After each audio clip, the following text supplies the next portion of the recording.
a los que se van recién incorporando. Espero que los demás puedan conectarse, ya sea desde su trabajo, como lo hace el compañero, o desde sus casas en algunos casos. Eh, a ver, si me recuerdan ustedes cuáles fueron los temas que estuvimos trabajando o que estuvimos más bien comenzando en la tutoría anterior. Buenos días, Luis Enrique.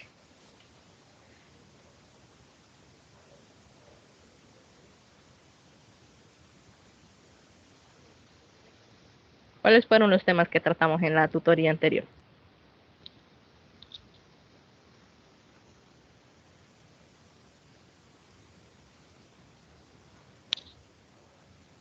¿Recuerdan de qué hablamos en la tutoría anterior?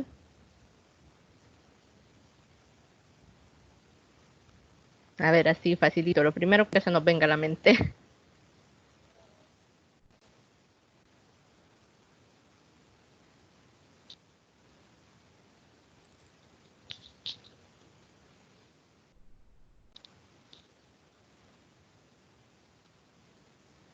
De los postulados de la filosofía. Exacto. Buenos días, Elizabeth. Y bueno, ¿de qué filosofías estuvimos hablando? Habían como un segmento en el que se había dividido un poco la filosofía.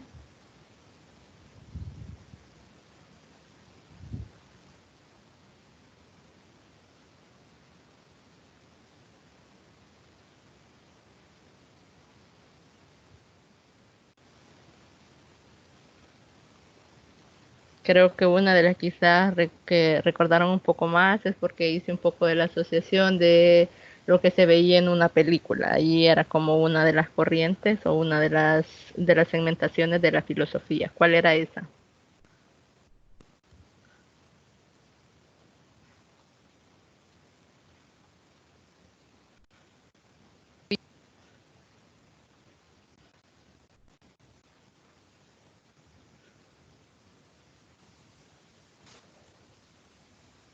Bueno, vamos a tratar de recordar. Había dicho que habían como tres segmentos, más o menos. Uno es lo que había sucedido antes de Sócrates, luego estaba como la filosofía ya en la época de Sócrates y luego después de él. ¿Cómo le llamamos a la filosofía que estaba antes de Sócrates?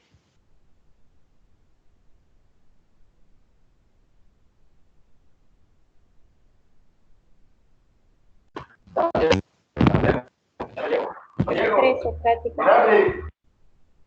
Presocrática, exactamente. Esa era la que estaba antes de Sócrates. ¿Y sobre qué se filosofaba, digamos, en esa filosofía? ¿Cuál era como el punto de referencia sobre lo que se analizaba en esos tiempos?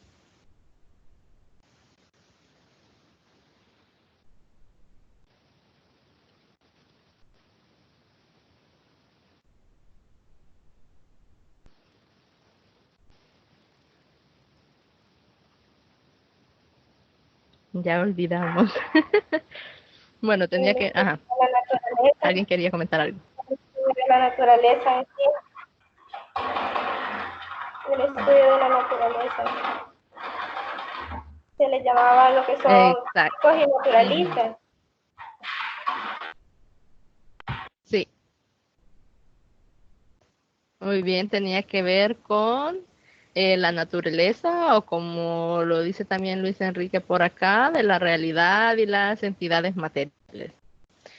Y luego estaba lo que era la filosofía medieval. ¿De qué trataba la filosofía medieval?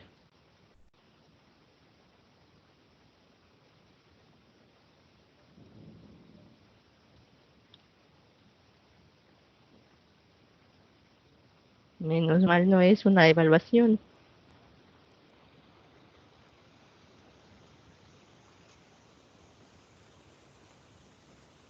Bueno, la medieval ya era la que estaba como más relacionada con las creencias no religiosas que tenía que ver con ese tiempo más que todo con la religión cristiana, ya llámese católica en esa época.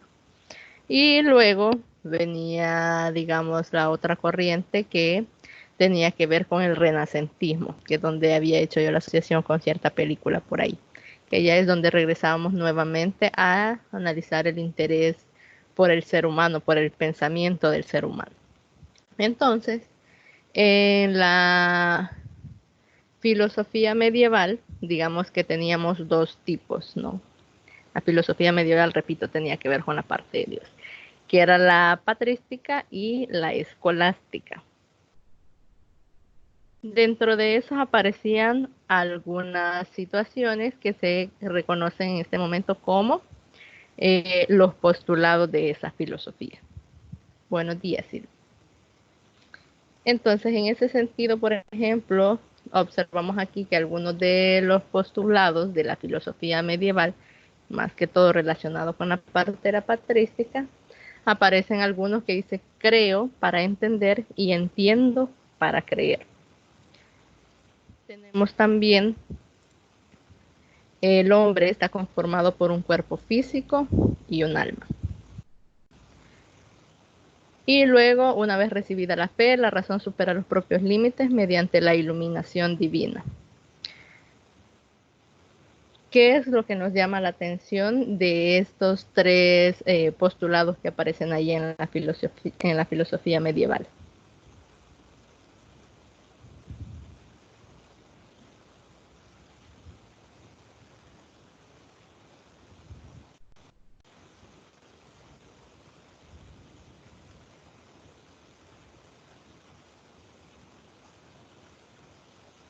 ¿O alguna que queramos comentar?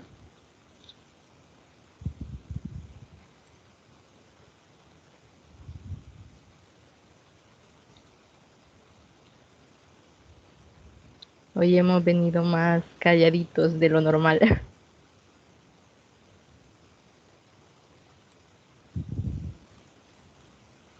Bien, creo que alguno de los aspectos relevantes es, por ejemplo, que si bien tenía que ver un poco con la parte religiosa, ya inicia, digamos, de alguna forma también la parte del ser humano como tal en cuestión de sus pensamientos y de su forma de ser, ¿no? En este caso, por ejemplo, cuando menciona la parte de creo, tiene que ver mucho con la fe, pero al mismo tiempo habla de que es necesario entender lo que nosotros estamos observando. A medida que nosotros creemos en algo, buscamos analizar ese algo. Y a medida que lo vamos analizando, pues empezamos a creer o en algunos casos a dejar de creer en eso que nosotros habíamos aceptado como cierto, por ejemplo. Luego en el siguiente, por ejemplo, podemos identificar que ya empezamos a hacer como una separación entre algo que observamos y algo que sentimos que de alguna forma está ahí, aunque no podemos identificarlo. Entonces ya mediante, digamos, una forma religiosa empieza a describir un poco de qué está hecho el ser humano. En este caso, por ejemplo, habla de la parte física y del alma. Y luego la otra, por ejemplo, que tiene que ver mucho con el hecho de que nosotros cuando creemos en algo, realmente llevamos esas cosas mucho más allá. Es decir, cuando nosotros creemos en algo, somos capaces de lograr lo que sea. Entonces, creo que también por eso es como muy importante que cuando nosotros estamos haciendo algo, creamos en ese algo. Y en particular, en la parte de educación, una de las, quizás de los errores que a veces como docentes cometemos, es que vemos una temática y decimos, no, seguro mi estudiante no va a comprender este tema. Entonces creo que de entrada también ya le estamos poniendo como frenos a los niños. Entonces la idea es creer en ellos, tener fe en ellos y como decimos, dejarnos sorprender por lo que ellos son capaces.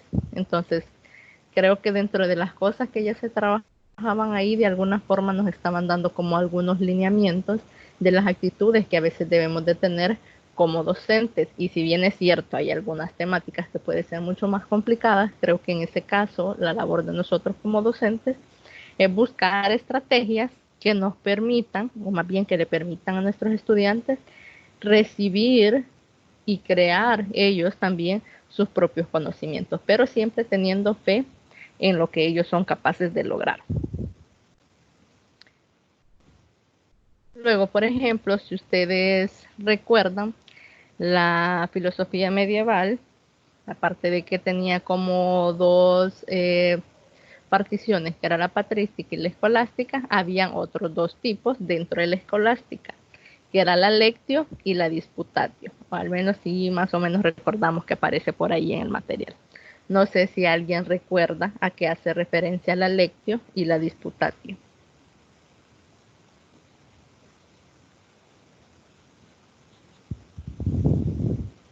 Si no, se los voy a dejar de tarea.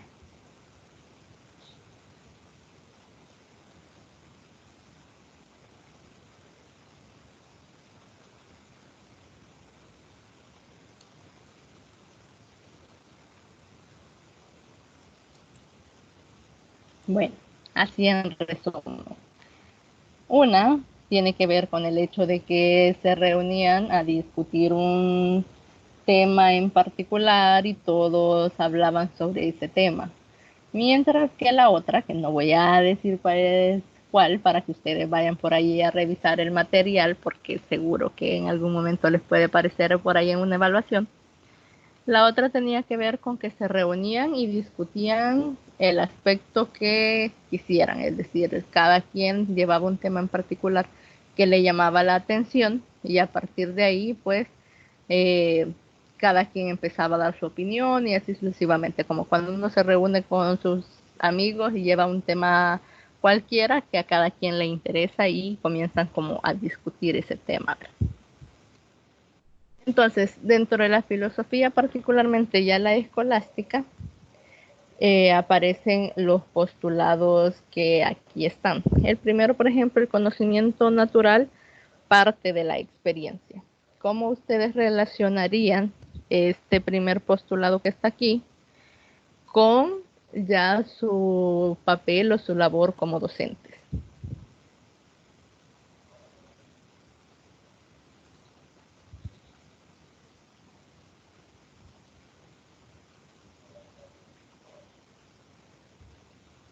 ¿Siguen estando ahí o ya se volvieron a dormir?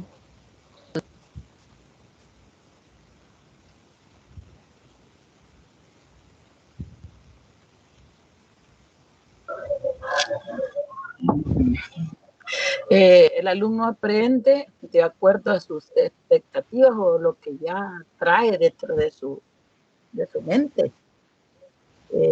Cuando los padres son intelectuales, el muchacho como que tiene más disposición a aprender. Entonces sus experiencias naturales le permiten él adquirir mayor conocimiento. Pienso yo. Sí. Sí, realmente es muy importante. Creo que todos podemos observar que en general, bueno, casi tradicionalmente, no es en todos los casos, pero sí en la mayoría, los niños que son hijos de padres profesionales tienen un poco más la tendencia a estudiar, en parte porque los padres influyen mucho en eso, y lo otro es que la mayor parte de cosas que nosotros como seres humanos hacemos es por imitación. Entonces, como dice la compañera, parte un poco de lo que es la experiencia, ¿verdad? A partir de lo que ellos observan, también ahí van recibiendo como ellos ese conocimiento. Pero otro de los aspectos que también es importante es que cuando nosotros estamos dentro del aula, tenemos que procurar o generar las condiciones de manera tal que nuestros estudiantes vayan aprendiendo a partir de las cosas que ellos van experimentando, es decir, matemáticas que nosotros colocamos y quizás en los grados un poco pequeños, con los niños más pequeños, particularmente yo en mi experiencia cuando era estudiante, recuerdo que hacía un conjunto de sumas y siempre hacía como la parte algorítmica, pero nunca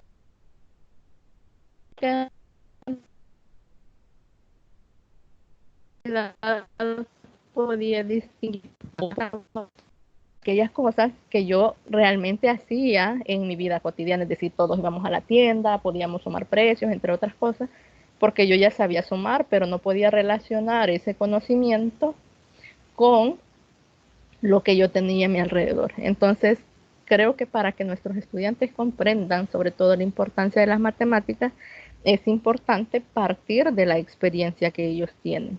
Y a medida que se va dando esa experiencia, ellos van relacionando y el conocimiento que va apareciendo es como mucho más natural, porque parte, como dice ahí, de la experiencia que cada uno de ellos tiene a su alrededor. Entonces eso hace también que sea como un conocimiento significativo, no un conocimiento simplemente porque sí. Bien, y luego aparecen aquí otros que ya están relacionados con otros aspectos. Por ejemplo, los seres son un compuesto de materia, forma y existencia. Y hay otra que es bastante interesante, que dice que con la percepción captamos las formas sensibles de los seres. Estas pasan a la imaginación y al entendimiento paciente, donde se abstrae de ellas por la acción del entendimiento, agente, su esencia y el universal. Realmente, cuando nosotros expresamos algo, lo estamos expresando según nuestra imaginación y según lo que nosotros hemos entendido o hemos abstraído de ellos. Lo mismo sucede con nuestros estudiantes. A veces, creo que, bueno, en particular también me sucede mucho a mí, intentamos expresar algo, pero nuestros estudiantes no suelen como comprenderlo del todo porque no nos estamos dando a entender. Es decir, lo que estamos percibiendo son cosas diferentes porque tenemos a veces puntos de vista diferentes. Entonces hay que saber cómo relacionar y por eso también es la parte de la experiencia que es muy importante para que todos estemos como en sintonía y se comprenda lo mismo. De hecho, esa es una de las razones por las que en general buscamos que nuestros estudiantes también nos expliquen ellos lo que han realizado, porque a partir de ahí nosotros podemos darnos cuenta si realmente hemos comprendido lo mismo, aun cuando estemos realizando la misma operación o viendo el mismo objeto geométrico, entre otras. Solo cuando ellos nos explican, nosotros podemos estar claros si realmente vamos por la misma línea o ellos han comprendido algo diferente o han identificado algo diferente, que normalmente suele suceder. Bien, y luego tenemos por acá la parte de algunos de los postulados renacentistas. ¿Hay algunos de estos postulados que ustedes hayan escuchado antes?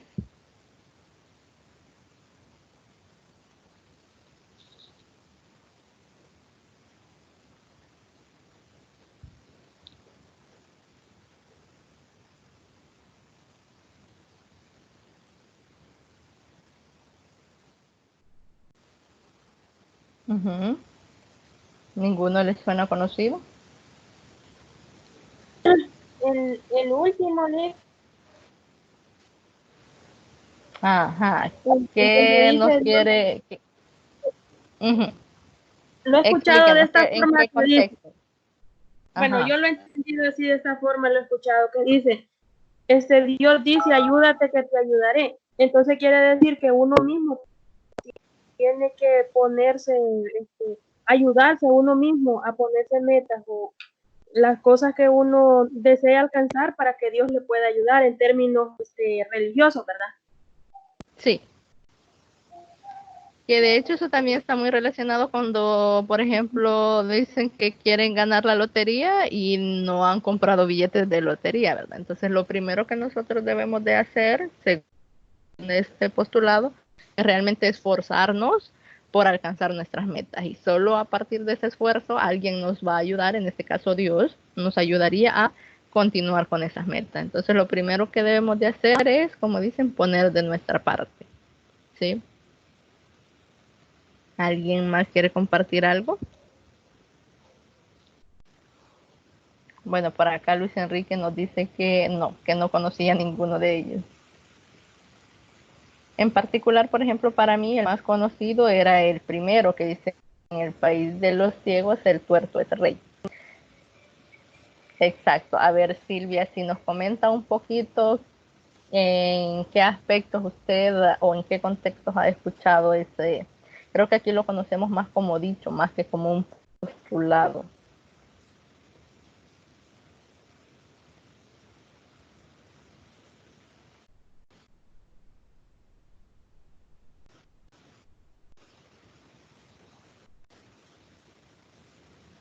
Más o menos hace referencia al hecho de que la persona que tiene como un poquito de la visión clara es mucho más eficiente. La idea es que a veces con un poquito de conocimiento, la persona que tiene un poquito más de conocimiento que otro, a veces es el que figura como el rey, ¿no? Entonces hay que tener como mucho cuidado en esos aspectos porque, como dicen, el conocimiento es poder, y cuando no se tiene conocimiento, cualquier persona con un poquito de verdad que tenga puede venir a manipularnos o de alguna forma a desestabilizar aquello que nosotros ya considerábamos como cierto, ¿no? Entonces más o menos por ahí va la cuestión. Y luego, por ejemplo, tenemos algunos aspectos, hablando como un poco más en cuestión de educativa. Cada una de esas escuelas filosóficas tenía como una forma de educar. Ya más adelante vamos a ver un poco más específico ya para matemática. Pero en general, por ejemplo, en las escuelas filosóficas contemporáneas tenían un conjunto de escuelas o se dividen en un conjunto de escuelas. Y por ejemplo, en este caso es el idealismo. En el caso del idealismo, por ejemplo, nos dice que afirma que el mundo exterior es una idea procedente de la mente del hombre o, en este caso, de un ser sobrenatural. Ahora, en el caso, cuando ya estamos hablando un poco más de en cuestión educativa, nos dice que para ellos o para la escuela que está fundamentada en el idealismo, la idea es que siempre se parte del razonamiento deductivo. Es decir, para ellos la forma de aprender y de enseñar tiene que estar relacionada en este caso con el razonamiento deductivo como la forma como forma única para adquirir el conocimiento. Y entonces nos dice de que parte de los enunciados universales para llegar luego a las proposiciones particulares. Es, por ejemplo, como que nosotros quisiéramos enseñar ya como el teorema de Pitágoras, y a partir de que yo quiero enseñar el teorema de Pitágoras, entonces empiezo a sacar otros temas ya como la raíz cuadrada, el producto de raíces negativas, en fin. Entonces, la idea es que primero ya damos la idea macro y a partir de ahí vamos sacando las pequeñas ideas. Entonces es un poco contradictorio quizás con lo que actualmente buscamos por el hecho de que esperamos que se vaya construyendo, es decir, queremos ir en el caso de nosotros de lo más básico, por decirlo así, de lo más simple a lo más complejo. Contrario a lo que sucede en este caso, ¿no? Que partimos de los conocimientos amplios para luego llegar a temas un poco más particulares. También aparece por ahí lo que es el realismo y nos dice que en este caso trata de explicar el origen de las cosas con base a la diferenciación de lo que existe realmente y de lo que se cree que existe. Y eso tiene mucho que ver con el hecho de que todos, a medida de que vamos identificando algunas cosas o vamos observando la realidad, tenemos como nuestros propios ideas, ¿no? Pero empezar por los temas completos, los demás será más sencillo de comprender. Sí, pero por ejemplo, eso es como de alguna forma, habría que revisar realmente en qué momentos se puede utilizar eso de empezar por los temas completos para luego pasar a los más sencillos. Porque, digamos, viéndolo de una manera un poco más, digamos, contextual, es como que nosotros esperáramos que el niño primero corriera porque luego se le va a hacer mucho más fácil caminar. Entonces la idea es que primero empezamos con las cosas más simples, que también tiene que ver con un poco con la parte psicológica, porque a medida que nosotros vamos tomando confianza, se nos va haciendo un poco más fácil comprender algunos contenidos. Entonces lo ideal es que empecemos por las cosas más simples, que le vayamos dando, digamos, un poco de sentido y vayamos aumentando la dificultad de lo que estamos aprendiendo. Es más como una construcción de ese conocimiento. Entonces sí creo que hay algunos temas que podría, dependiendo de cómo nosotros lo presentemos también, iniciar por el tema completo y luego a las partes más sencillas, ¿no? Es decir, la idea no es quedarse solo con una forma de enseñanza, sino hacer como más una mezcla de ellas, dependiendo del tiempo, ¿verdad?, que se tenga y de los contenidos. Hay algunos que se prestan mucho más para una forma que otra.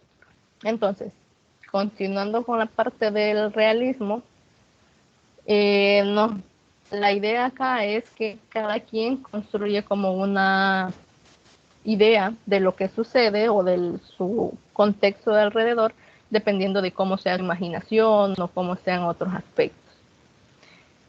Entonces, siempre este conjunto de ideas, como dice ahí, pueden constituir una guía fuerte, en este caso para la acción individual, social. Y resulta del hecho de la única guía confiable para el comportamiento humano, individual y social. Es decir, a partir de lo que nosotros vamos observando, o como persona social, ¿sí? Y luego tenemos por ahí el pragmatismo. Entonces nos dice que las realidades influyen, en este caso en nuestra práctica, y esa influencia constituye el significado para nosotros. Entonces, a medida nosotros vamos observando ciertas realidades, vamos identificando, por ejemplo, qué es lo que se nos acomoda mejor, y a partir de ellos también nosotros nos vamos convirtiendo en ese tipo de docente, en el caso de la educación. Entonces, a veces influye mucho si se tienen, por ejemplo, todas las posibilidades, todas las comodidades. Así es lo que nosotros hacemos en nuestra práctica. Ahora, si se tienen como muchas dificultades, también eso va influyendo en que se realicen ciertas actividades o ciertas no se logren. Pero la idea es que a medida que nosotros vamos identificando las realidades, así se van también influyendo en nuestras acciones como docentes. Y una de las cosas importantes, que son las que también debemos de considerar con nuestros estudiantes, es que solo cuando nosotros y cuando ellos lo intentan, pueden saber si están en lo correcto o no lo están. Y esto, digamos, tiene mucho que ver como cuando les comento que a veces tratamos de ser como muy buenos con nuestros estudiantes y cuando vemos que ellos pues se quedan ahí como en shock y no quieren trabajar, entonces nosotros tendemos la tendencia a realizarles todo. Pero lo ideal es que ellos siempre estén intentando, independientemente de si se equivocan o si están en lo correcto. Solo si ellos lo intentan, nosotros podemos identificar si se ha comprendido el tema, si no se ha comprendido. Entonces, a partir de ahí es donde nosotros realmente podemos influir en el aprendizaje de los estudiantes. Lo otro que menciona por acá es que lo verdadero es útil. Es así como en resumen, ¿no? Y tenemos también, por ejemplo, el positivismo, que en este caso es como una parte bastante extrema, por decirlo así, porque para esta escuela, solo aquello que se ha trabajado mediante el método científico se puede tomar como algo cierto. Es decir, todo aquello que ha sido de alguna manera empírico no tiene validez. Solo aquello que se puede trabajar o que ha sido comprobado por el método científico. O en este caso, como dice aquí, efectuarse únicamente en el marco del análisis de los hechos reales verificados por la experiencia. Y luego aparece por acá el constructivismo, que creo que es uno de los que más nos suenan a nosotros en la actualidad. Sí, es contradictorio porque la matemática es una ciencia exacta. Sin embargo, realmente todos los conocimientos actuales que se tienen en matemática han iniciado casi que a base de prueba y error. Ninguno de ellos, y creo que, bueno, más adelante lo vamos a ver en algunos de las actuaciones de los docentes, siempre tenemos la tendencia, en algunos casos, a mostrar los resultados finales de la matemática. Sin embargo, cada una de las cosas que se han realizado ha tardado cientos de años y han sido a prueba y error por diferentes matemáticos. Incluso hay algunas conjeturas que siguen sin demostrarse, que todavía hay como mucho por presentar. Entonces, la matemática se vuelve una ciencia exacta a partir de que se genera como un tipo de demostración, pero realmente no nace así como de una forma tan simple. Entonces, creo que a veces eso es lo que tenemos que también inculcar a nuestros estudiantes, que el error es un aspecto relevante, es decir, a medida que vamos nosotros avanzando, nos vamos a equivocar y en algún punto, quizás no nosotros, quizás dentro de unas cuantas generaciones, los matemáticos también van llegando a ellos a la respuesta. Entonces, se vuelve una ciencia exacta ya cuando tenemos como el producto final de una teoría, pero de lo contrario es más como a prueba y error, que creo que es el primer proceso que se realiza. Entonces, cuando utilizamos el método científico, creo que funciona en algunos aspectos, pero en otros todavía como que no se llega a una solución. Entonces están como las dos cosas ahí. Hay algunos que sí lo vamos a lograr por el método científico y otros que tendremos que tener como otras bases para poder demostrarlo, ¿no? Bien, en la parte del constructivismo, como mencionaba, creo que es una de las que nos suenan a nosotros actualmente, que son de las que más se utilizan, de las teorías actuales. Y tiene que ver en este caso, por ejemplo, que nos dice que la realidad es una construcción en cierto grado inventada por quien la observa, que tiene mucha relación con lo que les mencionaba anteriormente, el hecho de que cada quien, aunque esté observando el mismo objeto, está construyendo de alguna forma ese objeto mentalmente y tiende a no coincidir con lo que la otra persona está observando.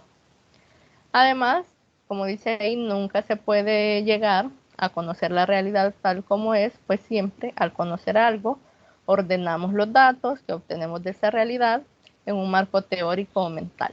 Es, por ejemplo, cuando nos dicen que creamos un modelo matemático para describir ciertos fenómenos.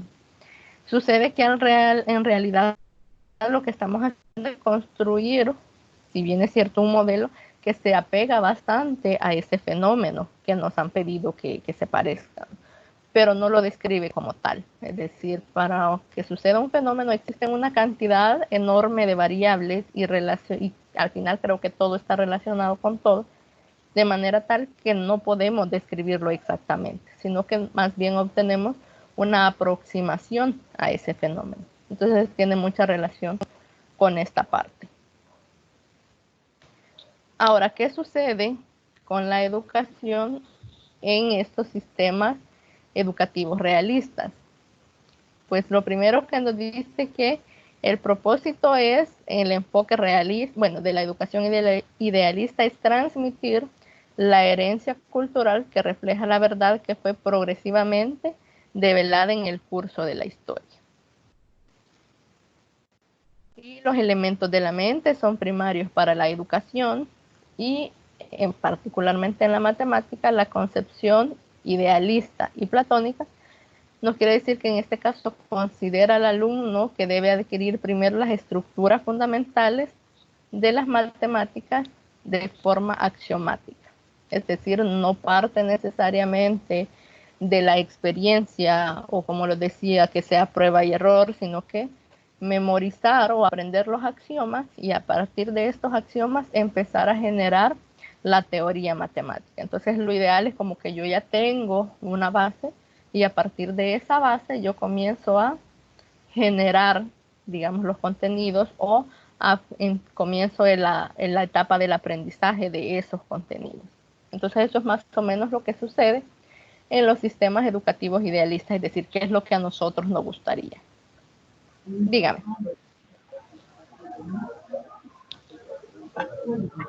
Hola. En la enseñanza de las matemáticas a nivel superior se da una situación parecida. Al alumno, el maestro de básica, a veces no tiene las competencias para dar la matemática y enseña conceptos erróneos que cuando se llega a nivel medio, el muchacho es bien difícil que el alumno reaprenda lo que ya aprendió mal. Y esas deficiencias son bien grandes.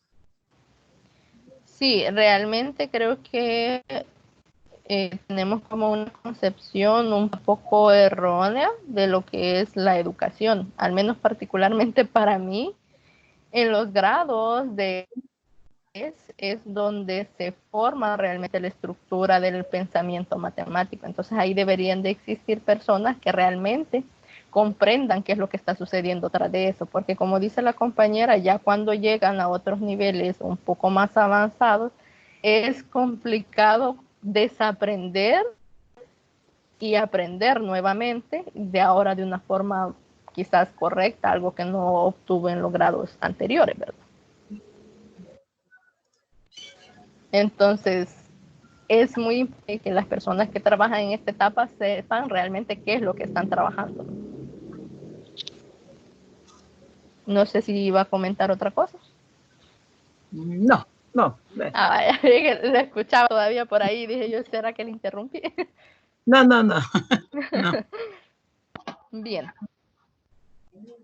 Ahora, no sé si leyeron el documento que se llamaba Incidencia del modelo modelo epistemológico de las escuelas sobre las prácticas docentes. No sé si tuvieron la oportunidad de leerlo.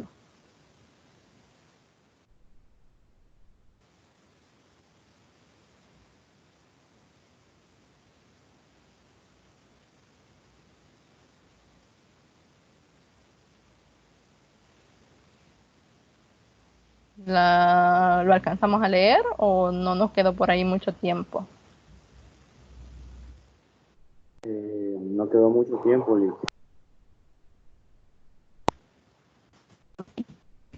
Yo sé que tienen como muchas actividades y seguramente por eso no han tenido como tiempo suficiente para leerlo. Sin embargo, ya más allá de la, digamos, de la obligación de leerlo como tarea, porque es parte del contenido que debemos manejar, es un documento bastante interesante. Creo que al menos los que tienen como experiencia docente nos vemos quizás como en un espejo en algunos aspectos y en otros decimos, como que nos abre un poco más la mente. Realmente deberíamos de leerlo. A mí particularmente me parece como un documento bastante interesante en cuestión de las creencias matemáticas o cómo nosotros observamos la matemática y cómo esa creencia o esa observación que tenemos sobre la matemática influye en la forma en cómo nosotros educamos a nuestros estudiantes. Es decir, por ejemplo, si yo les pregunto a ustedes cómo conciben la matemática, es decir, para la educación, particularmente la educación y quizás específicamente el aprendizaje de las matemáticas, ¿cómo lo conciben ustedes? ¿Como un proceso fácil? ¿Como un proceso difícil? Como decía la compañera, quizás iniciar del tema amplio y luego a uno más sencillo. Es decir, ¿cómo lo conciben ustedes este aprendizaje? ¿O cómo les gustaría en este caso que se les enseñara? ¿O cómo consideran, perdón por tanta pregunta, o cómo consideran que sería más adecuado el aprendizaje en las matemáticas?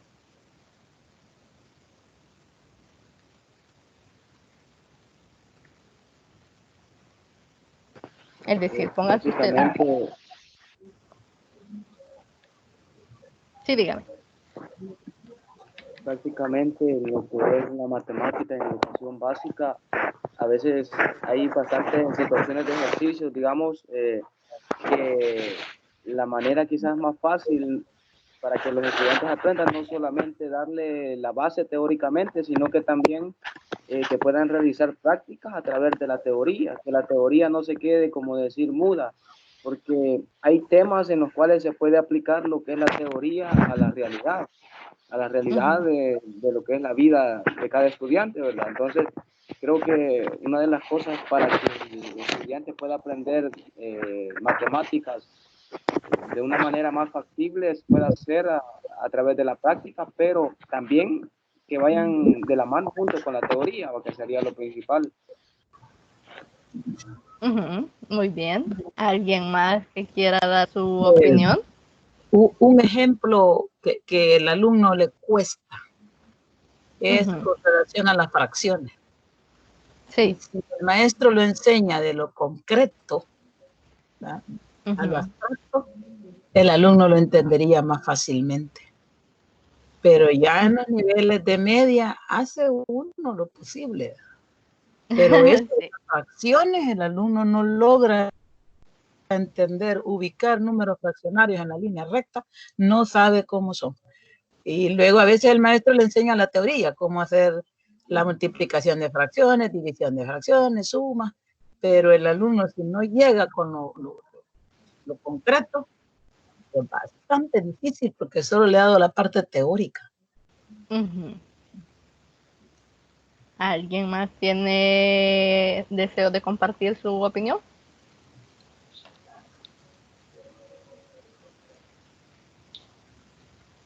Elizabeth nos dice por acá que en ese documento se basaron para lo del foro. Muy bien. En las opiniones de los compañeros han resaltado algunos aspectos bastante relevantes que justamente tienen que ver con esta, digamos, segunda parte de lo que vamos a ver ahorita en esta tutoría. Y ellos mencionaban, por ejemplo, el hecho de contextualizar las problemáticas que se dan, es decir, como lo mencionaban por ahí, no solo la teoría, no mostrar solamente el algoritmo, sino que tienen que ir como todos esos juntos. Y además la compañera agregaba el hecho de que nosotros como docentes tenemos que buscar recursos que me permitan que el estudiante comprenda ciertas temáticas, ya sea material concreto, material audiovisual, en fin, todas las estrategias y herramientas que necesitemos para hacer esa comprensión de los contenidos.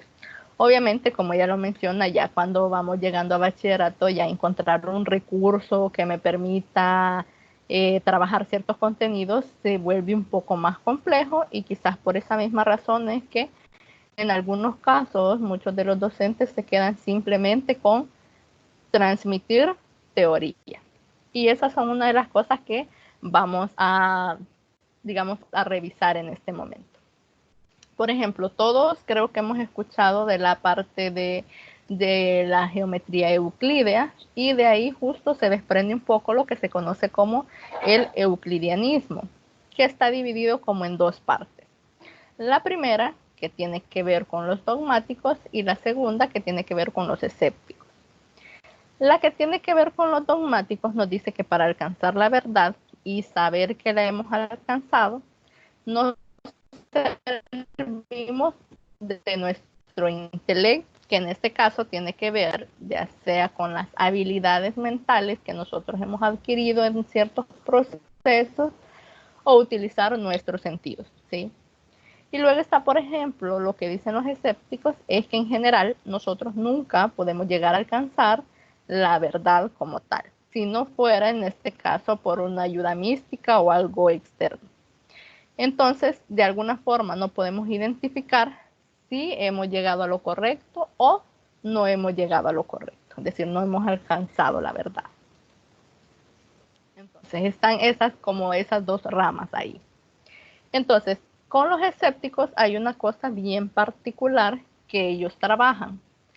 Primero, les pregunto a ustedes, ¿qué es un plano? Ya sea que me quieran dar la definición o una descripción de lo que ustedes comprenden que es un plano.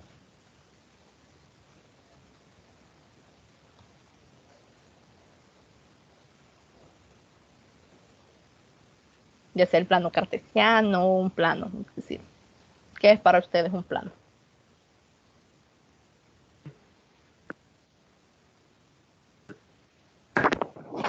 Creo que a propio criterio, definición de planos hay bastantes definiciones, pero creo que hablando sobre la matemática se puede definir lo que es el plano cartesiano, como bien usted lo dice, donde se encuentra lo que es la recta, y en la cual podemos colocar lo que son diferentes tipos o coordenadas que nos ayudan para encontrar lo que es otros puntos y poder tirar trazos en el cual nos permiten hacer diferentes tipos de cálculos.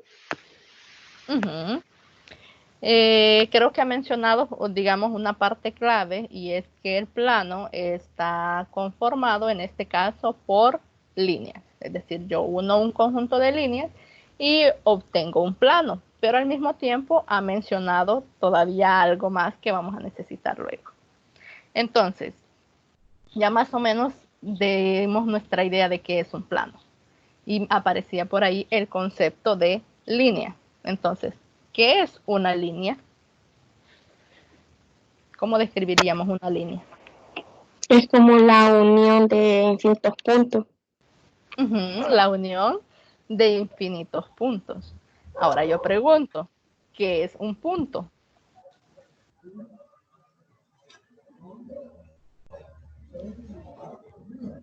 ¿Cómo describimos un punto? Solo es una idea matemática. No posee dimensión ni posee área. Ajá, no posee dimensión y no posee área. Entonces, ¿a qué quiero llegar con esto? Cuando nosotros queremos describir algo, utilizamos un concepto, digamos, un poco más básico para describirlo. Ahora, ese otro concepto básico que yo utilicé, lo puedo describir a través de otro concepto básico. Y luego, cuando estamos hablando de puntos, por ejemplo, ahora yo necesito hablar de dimensiones. Y si preguntara por dimensiones, entonces aparecería otro concepto, digamos, un poco más primitivo que él. Y así sucesivamente yo podría irme, digamos, hacia atrás, todo lo que yo quiera. En este caso, con la parte del escepticismo, sería como un retroceso que se menciona en el documento infinito, que es lo que está más o menos aquí. Es decir, yo tengo un punto, que es lo que decía la compañera, y a partir de un conjunto de puntos, pues yo formo una recta. Y luego a partir de la unión de un conjunto de rectas, pues yo formo un plano. Ahora, si yo uno un conjunto de planos, en este caso aquí me dice un prisma, pero en realidad lo que podría yo formar ya son otras dimensiones, ¿sí? Entonces, eso es lo que de alguna forma aparece dentro del material como un retroceso, de alguna forma infinito, que tiene que ver justamente con esta parte que aparece acá. Y nos dice que todo conocimiento matemático puede deducirse de un conjunto finito de aproximaciones trivialmente verdaderas que constan de términos perfectamente conocidos. Ahora, ¿eso qué quiere decir? Que yo tengo que saber perfectamente qué era un plano, qué era una línea, qué era un punto, qué es una dimensión, y entonces a partir de ahí yo empiezo a retroceder. Ahora, también, como lo menciona ahí, ¿qué es lo que yo puedo decir que es algo perfectamente conocido? Entonces ahí se vuelve como un tanto compleja esta situación del euclidianismo. Entonces ahora, ¿cómo consideran ustedes en este caso que sería un docente que, digamos, se rige por la idea del euclidianismo? Es decir, él es un docente que se rige bajo ese proceso. Es decir, su creencia es el euclidianismo y él considera que así es como mejor aprenden los estudiantes. ¿Cómo lo describirían ustedes a ese docente?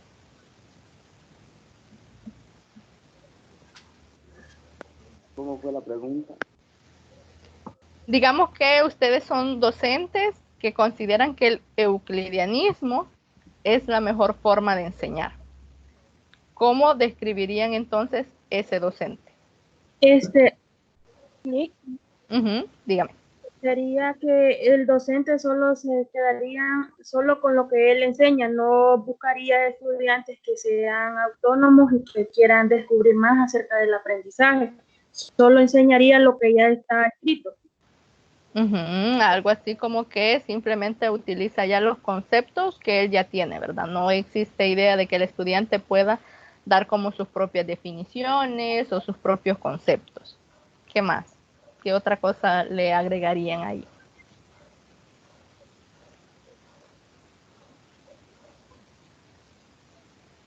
Si no, vamos a ir dando por acá una pista. Primero, el docente que se rige por la parte del euclidianismo se conoce como modelo de docente clásico. Es decir, con modelo no se refiere a modelo a seguir, sino es como la clasificación, ¿verdad? Así como los modelos de autos.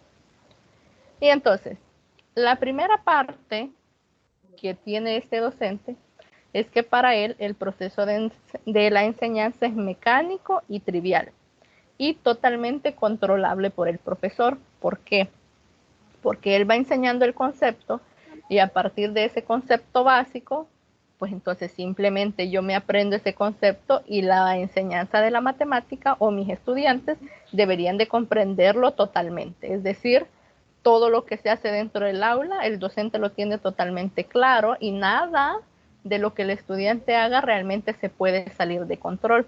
Que de hecho es como cuando nosotros esperamos o se tenía aquella tendencia de que en el aula alguien destapaba un dulce y se escuchaba cómo estaba destapando el dulce porque es como todos en silencio, nadie está comentando, es decir, solo es el docente el que está ahí para proporcionar ese conocimiento. ¿Sí? Bien. Entonces, lo fundamental de esta parte es que para este docente la enseñanza es algo mecánico y trivial. Es decir, todo el tiempo es concepto y ejercicio, por ejemplo. Entonces, una vez que el estudiante comprende eso, debería de ser todo fácil. Pasamos al siguiente. Ahora vamos con el teoricismo. ¿De qué creen que se trata el teoricismo?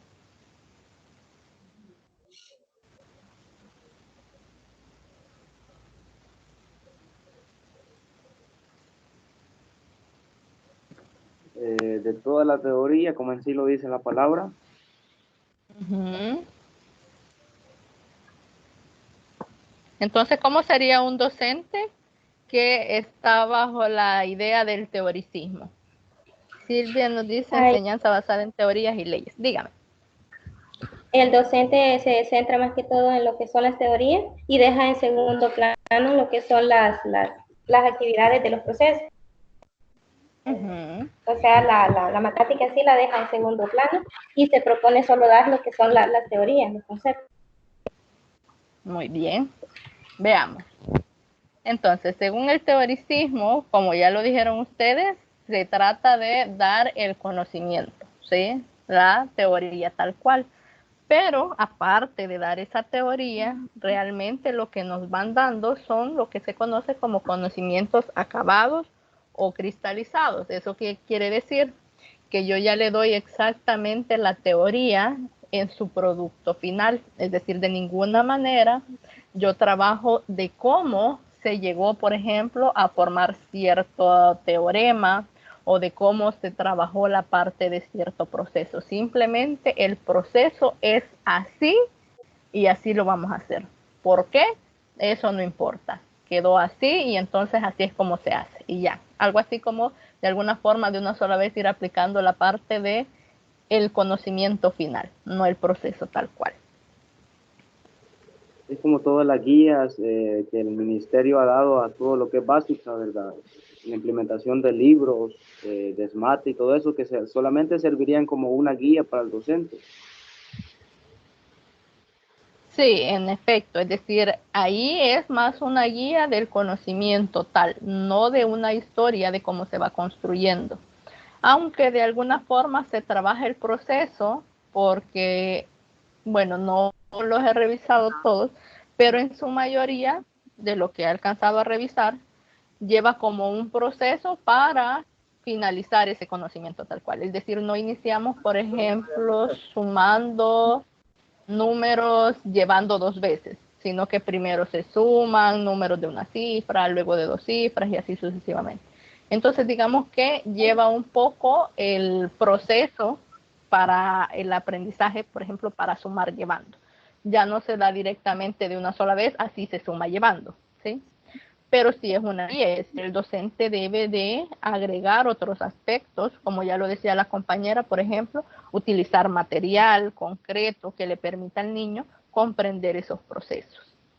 Ahora, también menciona una parte muy importante en el teoricismo, en donde dice que se produce lo que se conoce como el momento del primer encuentro. Es decir, no se dio una introducción previa, no se trabajó la importancia de este tema, sino que simplemente se le da el contenido y ahí es donde el estudiante por primera vez lo ve, por primera vez lo trabaja y en teoría ahí lo comprendió, ¿sí? Es decir, la teoría tal cual.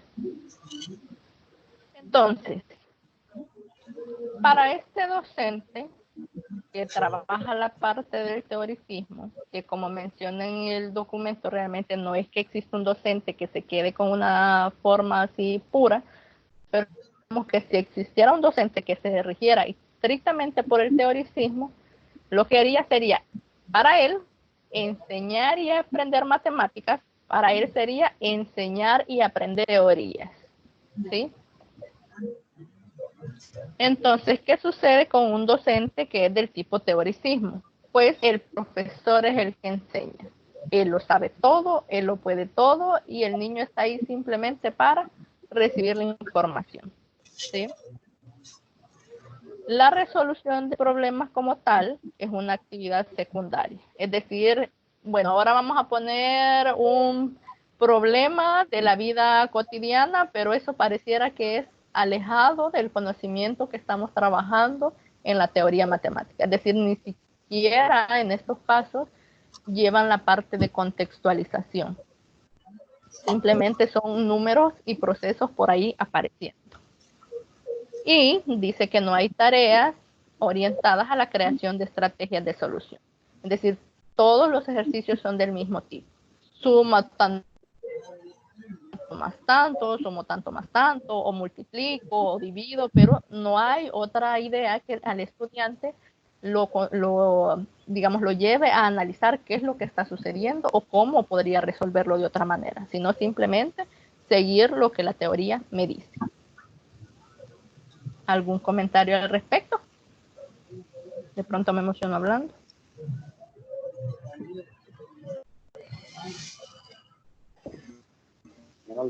Todo está bien. Creo que hablar bastante ayuda de gran manera a que los estudiantes se mantengan entretenidos. Bueno, la idea es que ustedes también opinen, ¿verdad? Al maestro, díganos. Al maestro le dan un programa a seguir y el programa decide qué va a enseñar. Sí. Si le va a enseñar a resolver ecuación cuadrática ya por octavo grado, le dan ya la ecuación cuadrática, no le dan la deducción de dónde sale la ecuación cuadrática y para qué va a servir. Y el docente de matemáticas se siente tan acosado por ese programa que anda el director, anda el asesor pedagógico, anda el director técnico a que ese programa se termine para la paga. No le interesa si el alumno lo aprende o no lo aprende. Y el profesor que se atrasa por querer enseñar lo concreto y todo eso es sancionado y visto mal por otros maestros porque no ha trabajado, dice, ¿verdad? Porque no ha terminado el programa. Sí, realmente creo que esa es como una de las dificultades que se tiene en algunos aspectos. Porque la idea, si bien es cierto, es terminar el programa, porque de lo contrario, digamos, hay contenidos que el niño va a necesitar el siguiente grado y no los va a saber y entonces se le va a dificultar cierto tema. En fin, hay como muchas razones por las cuales, en efecto, debería de terminarse el programa. Sin embargo, debe de existir un equilibrio entre terminar el programa y que realmente el contenido que se vaya trabajando realmente el estudiante lo esté comprendiendo. Y eso pasa por utilizar diferentes estrategias. Ahora sucede que también eso es como un arma de doble filo. Es decir, hay algunos docentes que lo trabajan y tienen un propósito claro de por qué utilizar cierto material o cómo lo voy a utilizar. Y hay otros docentes que, digamos, se pierden en ese proceso. Por ejemplo, cuando estamos trabajando de una forma lúdica, por decirlo, un contenido, al final el juego como tal se vuelve el centro de la clase y no el contenido.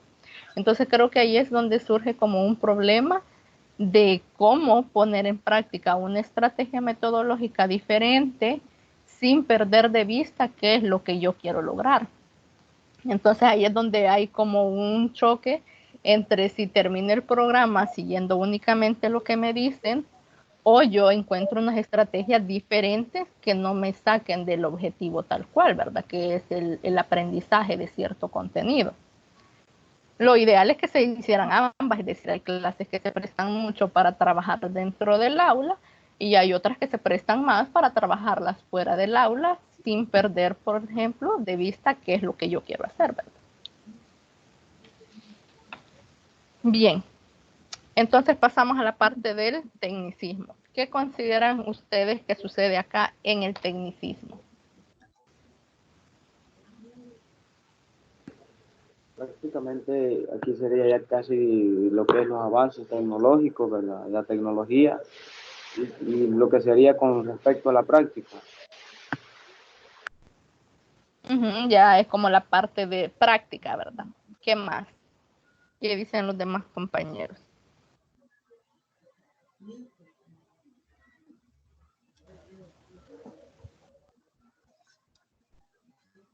¿Qué opinan los demás compañeros que sería el tecnicismo? Utilizando los algoritmos para llegar a la realización de un problema matemático. Sí, tiene mucha relación con lo que dicen los compañeros, ¿verdad? De hecho, por ejemplo, el tecnicismo, ya en una forma de resumen, tiene que ver justo con aplicar una técnica matemática, es decir, realizar una actividad predeterminada, en este caso por la teoría, que podrían ser los algoritmos, es decir, un lugar, una clase o un proceso de conjunto de clases en donde la idea es aplicar la técnica. ¿Sí? Es decir, yo no analizo, yo no pregunto por qué, no doy un contexto, simplemente aplico la técnica. ¿Sí? Entonces, como lo menciona ahí, puede ocurrir lo que se llama un operacionismo estéril, es decir, simplemente realizar operaciones, que al final el estudiante comprende cuál es la operación que está realizando porque es como una técnica para resolver, pero no sabe por qué esa técnica es mejor. Tampoco sabría distinguir cuándo y cuál técnica puede utilizar en otros aspectos, en otras situaciones, ¿verdad? Entonces, en este caso, para los docentes que se rigen por la parte del tecnicismo, enseñar y aprender matemáticas se resume en enseñar y aprender técnicas, en este caso algorítmicas. Como lo decía la compañera, cuando por allá en más o menos quinto y sexto grado nos enseñan la parte de las fracciones, nos dan el algoritmo. Bueno, suma de fracciones homogéneas. Sumo los numeradores y escribo el mismo denominador. ¿Por qué? No lo sé, pero ese es el algoritmo y ese es el que voy a utilizar siempre que sea suma de fracciones homogéneas, ¿sí? Entonces no existe en realidad digamos, una comprensión de qué es lo que está sucediendo ahí. Simplemente sigo aplicando las técnicas que me han enseñado.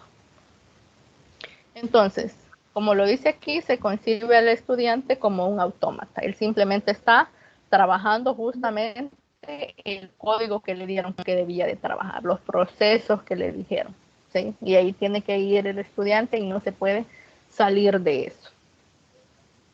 Ahora, los problemas, como dice ahí, son aislados y descontextualizados. Es decir, ahí no hay problema de que fulanito se comió tanto se bebió tanto de un jugo, nada. Ahí simplemente es el conjunto de suma de fracciones, por ejemplo, sin contexto alguno.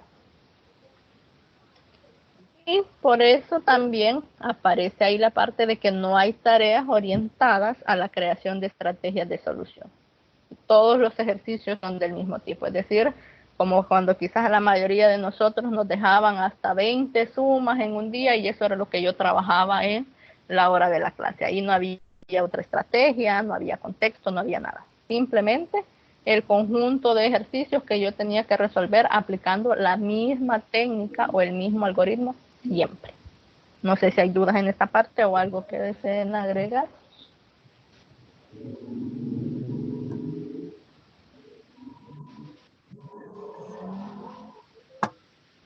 Si no, continuamos. Bien, y luego viene el cuasi empírico. ¿Qué consideran que sucedió aquí ya en el cuasi empirismo? podría ser todo lo contrario a lo que era, a lo que es el euclidianismo.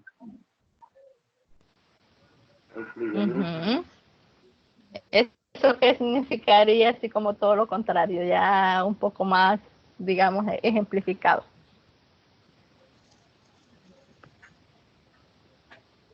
Es como decir la contradicción que contradice a lo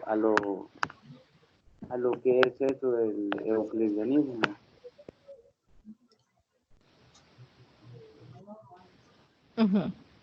¿Alguien más quiere dar su opinión? Yo pienso que, por ejemplo, los hijos de las personas comerciantes y está trabajando sumas, restas o multiplicaciones y ellos llevan lo empírico de forma mental y les resuelven un problema sin hacer un proceso matemático.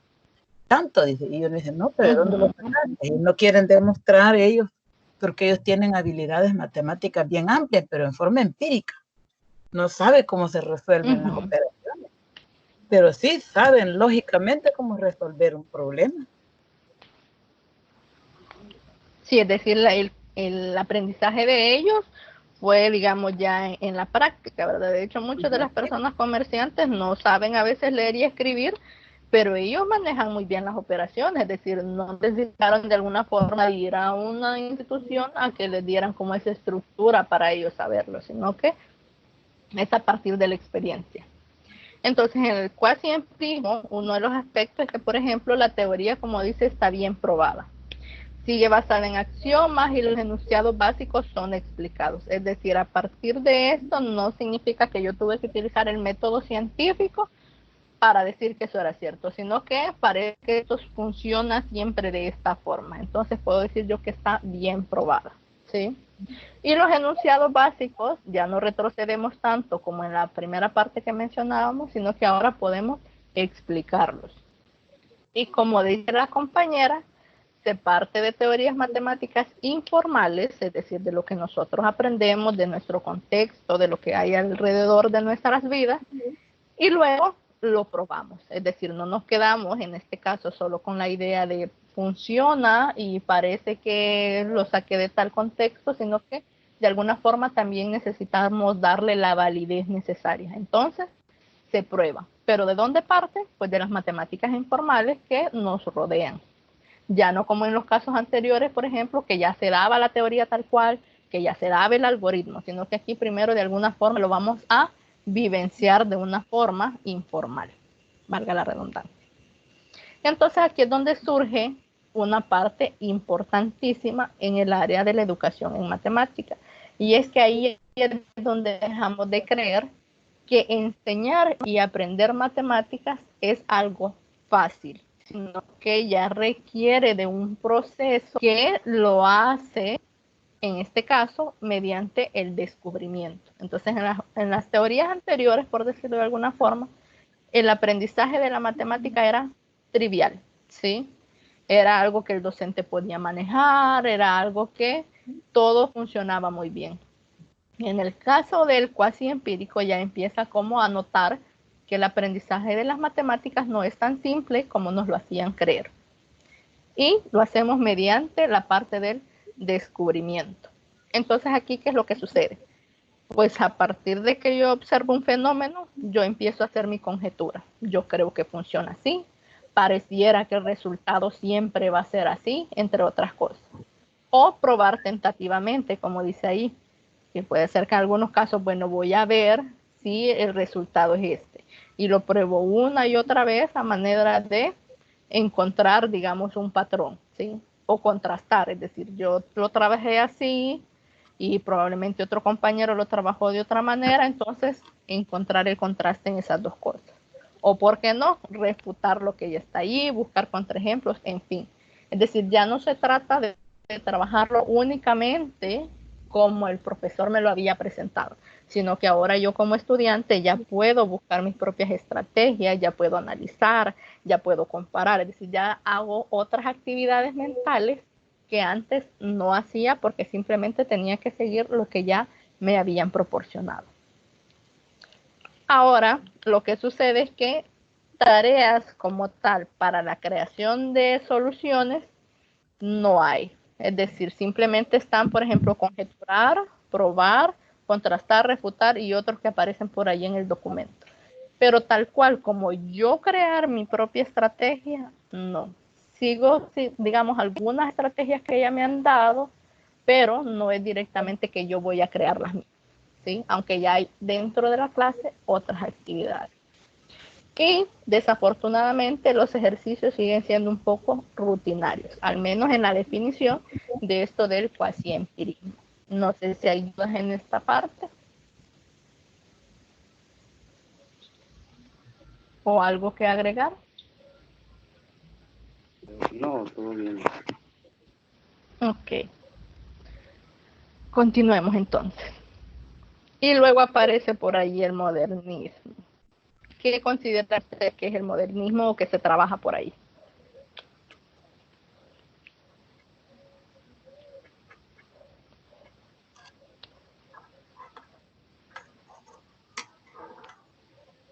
Vamos a dar una pista.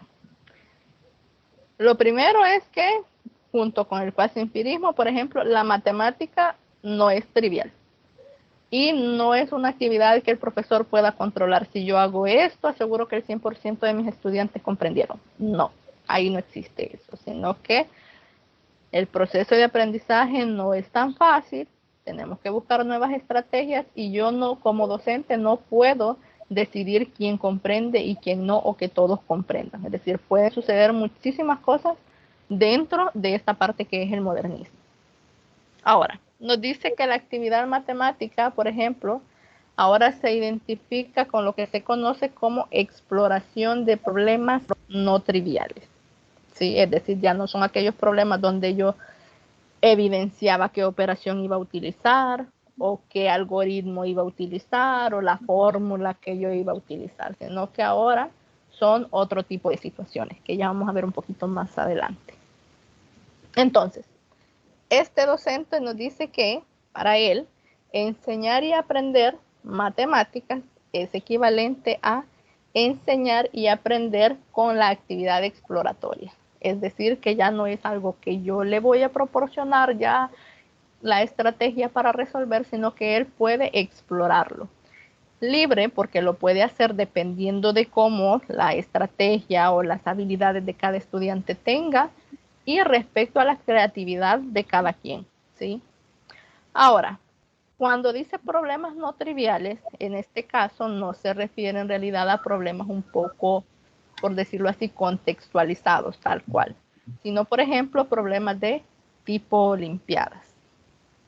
Entonces, el proceso de aprendizaje ahora es un descubrimiento inductivo y autónomo, es decir, cada uno de nuestros estudiantes va realizando su propio conocimiento, su propio aprendizaje a partir del descubrimiento que va realizando, y es ahí donde de alguna forma se vuelve complicado para el docente porque tiene que buscar estrategias, problemas, generar situaciones que le permitan al estudiante ese deseo de descubrir. Y nos dice que enfatiza una única dimensión de la actividad matemática, es decir, que ignora las demás. No sé si hay dudas en esta parte o algo que agregar.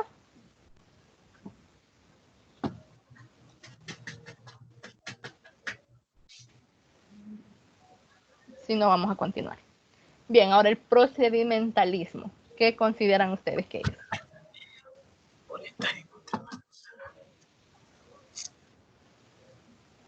¿De qué creen que trata el procedimentalismo?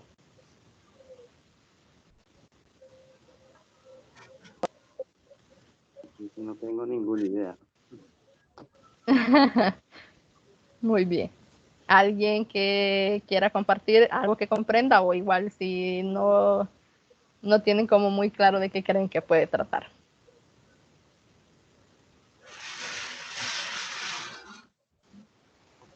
Si no, vamos a dar una pista y luego ya ustedes continúan con lo demás.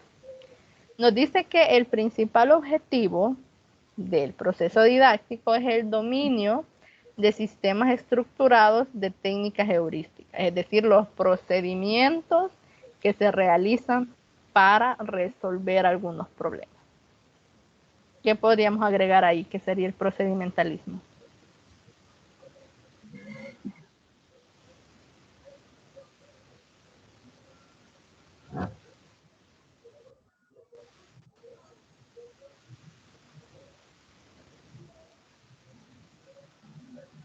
Bueno, voy a avanzar una más.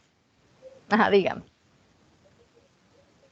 No, quizás el procedimentalismo se basa más en lo que es del euclidianismo, ¿verdad?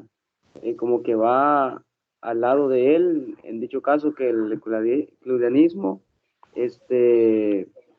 tiene lo que es una teoría, es decir, tiene como una estructura. En cambio, lo que es el cuasi-empirismo solamente es algo empírico, no tiene una estructura que sea demostrativa. Uh-huh.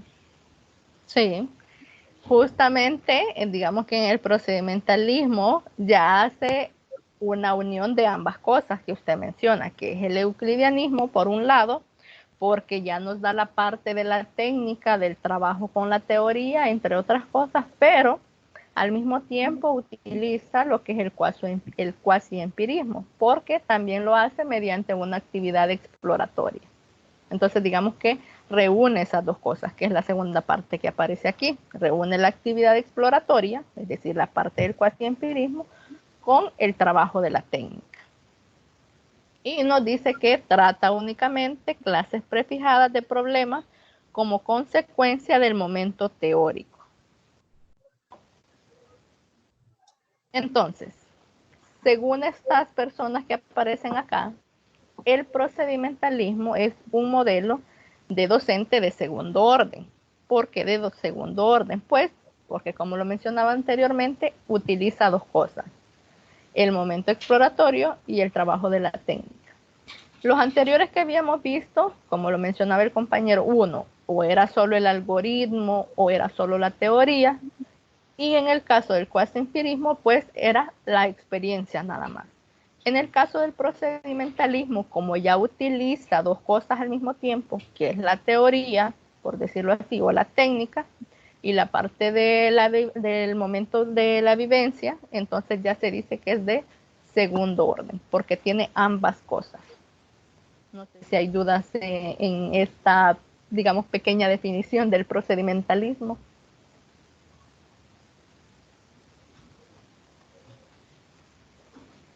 No, Liz, ¿está bien? Ok.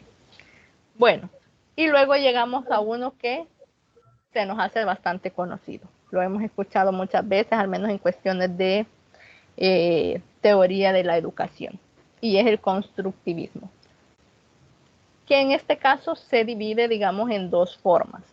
Ahora, ¿qué es lo que ustedes han escuchado con respecto al constructivismo?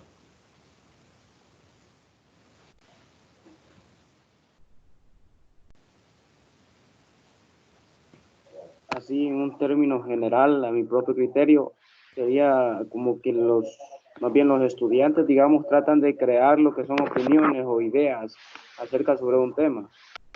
En este caso, digamos, ya no es que se les da la teoría, sino que ellos la van construyendo. ¿Qué más? En base a sus conocimientos previos, ellos construyen sus propios conceptos, su propio conocimiento. Exacto, es decir, ya va utilizando lo que él ya sabe para generar un nuevo conocimiento. ¿Qué más?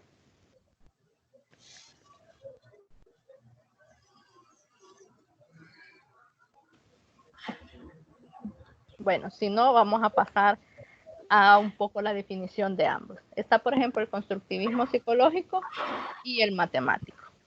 Entonces vamos a ver primero en este caso el psicológico.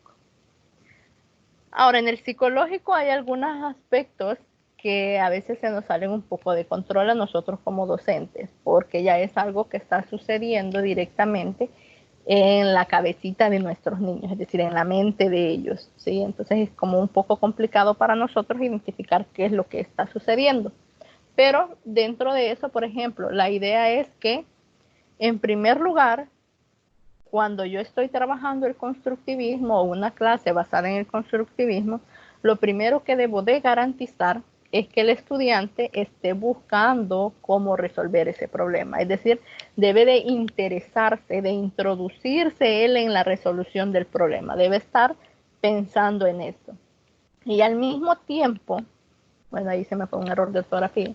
Y al mismo tiempo, cuando nosotros proponemos algo, debemos de asegurarnos que el estudiante considere que es capaz de resolverlo, es decir, que existe una solución. A veces, quizás por diferentes situaciones, nosotros como docentes proponemos problemas que de entrada al estudiante le parece que él no va a saber resolverlo. Entonces eso ya de alguna forma evita que él se interese por resolverlo, porque de entrada para él dice, no, yo esto no puedo hacerlo, entonces voy a esperar que el profesor lo haga. ¿Sí? Entonces primero tengo que asegurarme que ese problema que yo estoy proponiendo, él se quede así como, parece que puedo resolverlo, no lo tengo claro cómo, pero parece que sí puedo lograrlo.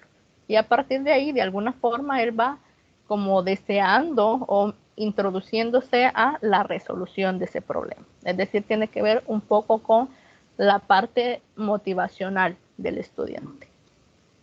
Ahora, cuando yo propongo este problema, no debe de ser una respuesta que si bien sea, digamos, se encuentre, el niño tiene que de alguna forma preguntarse, ¿es esta respuesta la que yo he encontrado una solución correcta o no?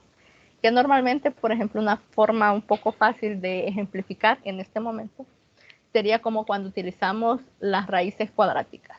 Yo encuentro dos raíces y allí está la solución de ese problema tal cual. Pero cuando yo ya busco en el contexto, tengo que identificar cuál de esas soluciones realmente me está dando respuesta a ese problema. Es decir, para la solución cuadrática, digamos, encontré dos respuestas, pero cuál es correcta dependiendo del problema que me han colocado, ¿sí? Entonces debe de él saber tomar esa decisión, ¿sí? Nos aparece por acá que el conocimiento que se desea que el estudiante adquiera debe ser la herramienta más adecuada para resolver el problema. Como lo decía la compañera, a partir del conocimiento que el niño ya tiene, debe de generar uno nuevo. Y justamente ese conocimiento nuevo que yo como docente deseo que el niño adquiera, tiene que ser la estrategia o la forma para resolver ese problema. Es por eso que cuando nosotros proponemos un problema no debe de ser complejo en el sentido de que no se tengan las herramientas adecuadas como para al menos intentarlo. Ok.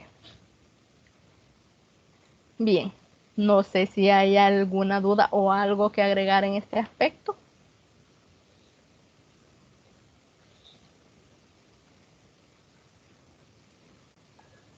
Y ahí no se podría tomar en cuenta los intereses del niño, porque aquel niño que no le gusta la matemática, no tendrá que ver ahí con lo psicológico. Sí, exactamente. Entonces creo que esa es una de las partes que a veces es importante que nosotros conozcamos a nuestros estudiantes, es decir, qué es lo que al niño le interesa. Porque a partir de ahí yo puedo proponer situaciones que a él le parezcan relevantes, como en algunos problemas que aparece por ahí en fútbol, ¿no? Que tiene que lanzar la pelota y tiene que caer y entonces forma, por ejemplo, una parábola o algo así, ¿sí? Entonces deben de ser contextos que para el niño sean atractivos, ¿sí? Es decir, que él se sienta que le interesa esa situación. Creo que por eso también aparecen otras teorías o otras, digamos, ramas de la didáctica de la matemática, como es la gamificación, que realmente es enseñar utilizando juegos, ¿sí? Porque en este, digamos, mundo actual, la parte de los juegos es como muy atractiva para los estudiantes y por esa razón, digamos que atrapa un poco más y ellos hacen que se interesen en este aprendizaje, ¿no? Entonces, sí, como usted lo menciona, la idea es que los problemas que se propongan deben de serle interesante al estudiante.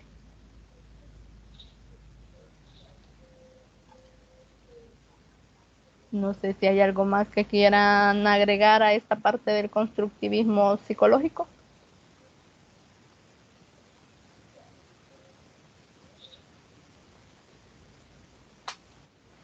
Si no, vamos a pasar a la otra parte, que creo que este es como la que ya dominamos quizás un poquito más, porque repito, en la parte psicológica a veces no tenemos como muchas habilidades, sino que hasta que estamos allí vamos aprendiendo en el proceso.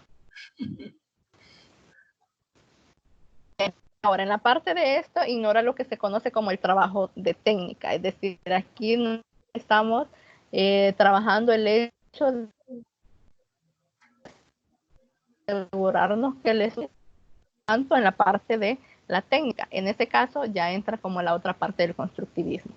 Entonces, para el docente que se basa en este constructivismo psicológico, él interpreta que enseñar y aprender matemáticas para él es posibilitar que los estudiantes construyan los conocimientos matemáticos, ¿sí? Es decir, que él debe de permitir o generar el espacio para que estos conocimientos que yo estoy esperando en el estudiante, él los construya. Ahora sí vamos al constructivismo matemático, que creo que es el que nosotros conocemos un poquito más. El primero es que, por ejemplo, el objetivo de este constructivismo es la resolución de problemas con la obtención sobre el sistema de modelizado. ¿Por qué? Porque el objetivo principal de las matemáticas en general es llevar justamente a la modelización, es decir, construir modelos que me describan los fenómenos matemáticos, que es como la que tiene como la mayor utilidad, ¿sí? Entonces, está basado justamente en eso. La parte del constructivismo, al final, lo que me va buscando es de alguna manera construir de cierta forma modelos, ¿no? Entonces, para este docente, enseñar y aprender matemáticas lo relaciona con la construcción de conocimientos mediante la utilización de un modelo matemático. Ahora, esto es un tanto más complejo porque tengo que buscar realmente el modelo matemático que me vaya a generar lo que yo estoy buscando. Entonces, ¿qué es lo que yo debo de hacer con mis estudiantes para llegar a esta parte del constructivismo? Lo primero, debo de buscar una situación problemática, ¿sí? Que le permita al estudiante, como ya le habíamos dicho en la otra parte, el centrarse en ese problema, que él sienta que puede resolverlo, que esté interesado en resolverlo. Luego, en segundo, lo que ellos de alguna forma también deben de analizar es buscar las definiciones sobre el cual yo voy a estar trabajando o delimitar el sistema en el cual yo voy a trabajar. ¿Por qué? Porque normalmente a veces aparecen como muchísimas teorías o quieren aplicar lo que sea para resolver un problema. Sin embargo, hay, digamos, conocimientos que no me van a funcionar para todos los problemas. Es decir, no todos los teoremas voy a utilizar, no todos los procesos. Entonces ahí es donde entra la parte de la delimitación para elaborar ese modelo matemático que yo quiero generar.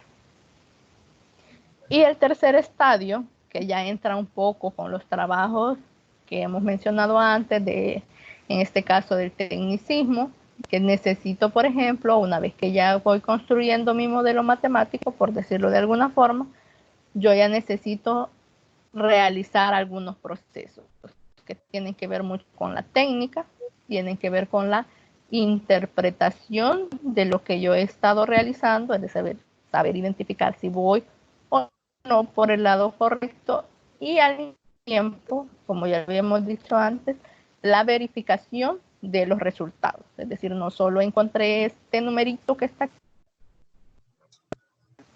que era ese número. Y por último, y creo que en general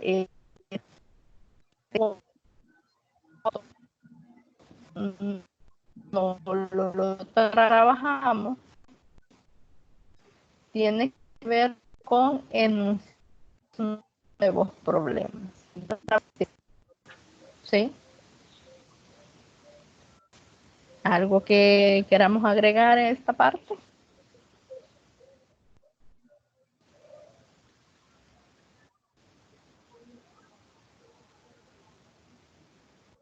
Por ejemplo, el dibujo que les aparece ahí, ¿cómo lo relacionarían ustedes con la parte del constructivismo?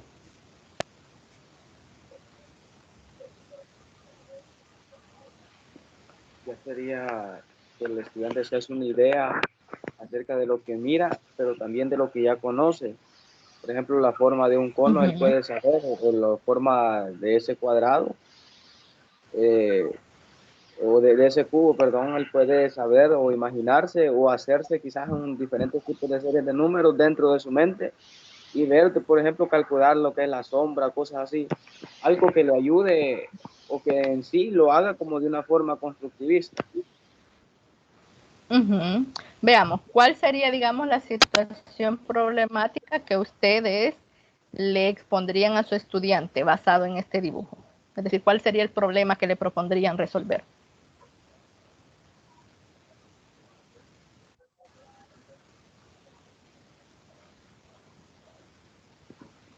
Viéndolo así como está lo que es esa casita, tal vez no poniendo un ejercicio sobre lo que es el cono y el cubo, sino que midiéndole lo que es la sombra o tratar la manera de que el estudiante mida la altura a través de las razones trigonométricas, utilizando la sombra.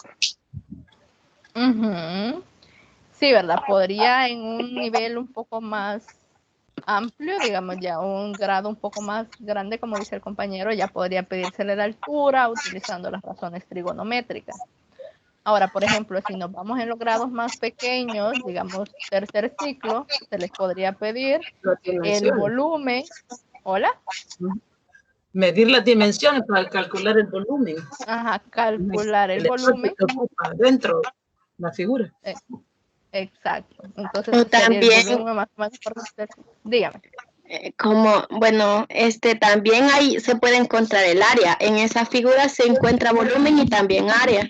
Se le podría decir que quiere saber cuál es el área para saber cuánta pintura necesita, algo así, si quisiera pintarlo. Cosas así. Y siento yo que enseñar de esta manera ayuda a que el estudiante sí le encuentre sentido a la matemática, porque de la otra forma, como se enseña de manera tradicional, es que el estudiante ve la materia difícil y aparte de eso no le encuentra un sentido. Dice él que para qué le sirve la matemática, que no lo aplica en la vida cotidiana. Pero sin embargo, ya planteándole problemas así, que el estudiante encuentra un sentido y dice, bueno, sí me sirve la matemática. Exactamente. Entonces, si se fijan, el mismo dibujo que hemos colocado ahí nos ha servido tanto para utilizar, digamos, razones trigonométricas, que ya se ve en bachillerato, tanto como para encontrar volúmenes de sólidos, que se ve más o menos allá, si no me equivoco, por tercer ciclo. De cuarto en grado. el caso del, solo que en el caso del cono sí creo que es tercer ciclo, no estoy muy segura. Sí. Pero digamos ya en segundo ciclo, como dice usted, ya sería, digamos, no sé, el área, por ejemplo, que ya lo encuentran, que sí, ese sí lo trabajan en segundo ciclo. Y por qué no, por ejemplo, ya en primer ciclo identificar cuáles son esas figuras, entre otras. Es decir, el mismo problema. Que los cuerpos geométricos, figuras geométricas. Exactamente. Exactamente. Entonces, el mismo problema, dependiendo de cómo nosotros se lo coloquemos, me puede servir para todos los niveles. ¿Sí? Entonces hemos encontrado como diferentes situaciones problemáticas. Ahora, dependiendo, porque cada uno más o menos dio un ejemplo de diferente nivel, en el segundo estadio, ¿cuál sería la definición o la delimitación del sistema que utilizarían?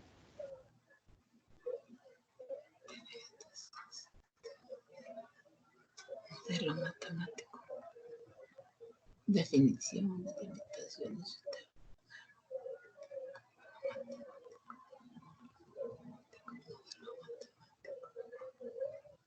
Por ejemplo, voy a dar una pista así de bachillerato. Ahora, dependiendo de cómo yo le ponga el problema, él debería de identificar si va a utilizar, por ejemplo, la razón del seno o la razón del coseno, ¿sí? Tiene que identificar, por ejemplo, las longitudes, en este caso, de la arista del cubo, tanto como en la altura del cono, ¿sí? Esas son como la delimitación de lo que él va a utilizar, ¿sí? En el caso del modelo matemático, ya sea la razón trigonométrica, dependiendo de cómo lo coloque, con la suma de las alturas, entre otras. Ahora, por ejemplo, cuando ya hablaron ustedes de encontrar el volumen, ¿qué es lo que sería como la delimitación de ese sistema? ¿Qué es lo que utilizarían ustedes para delimitarlo? Identificar las tres medidas, o sea, las tres dimensiones, alto, largo y ancho del cubo. Y luego lo mismo, vea, como las operaciones que va a realizar para encontrarlo. Ahora, en el caso del volumen, ¿qué tendría que identificar él? Que sería como la delimitación del sistema. Tiene que multiplicar las tres medidas y utilizar las medidas de longitud, relacionar la medida de longitud para sacar las medidas de volumen, multiplicando el largo, el alto y el ancho, que son medidas cúbicas. Sí, ya ahí entramos ya con lo que se conocen con las medidas, ¿verdad? Dependiendo de lo que le estemos preguntando al estudiante. Eso ya sería como la delimitación. Él sabe que tiene que encontrar, por ejemplo, el volumen, que es lo que necesito yo para encontrar el volumen, o la altura en el caso de las figuras trigonométricas, entre otras. Perdón, de las razones trigonométricas. Ahora, en el tercer estadio dice que tenemos el trabajo de técnica, interpretación del trabajo y los resultados. ¿Qué es lo que se haría en ese tercer estadio, digamos, en las situaciones que ustedes proponían al inicio?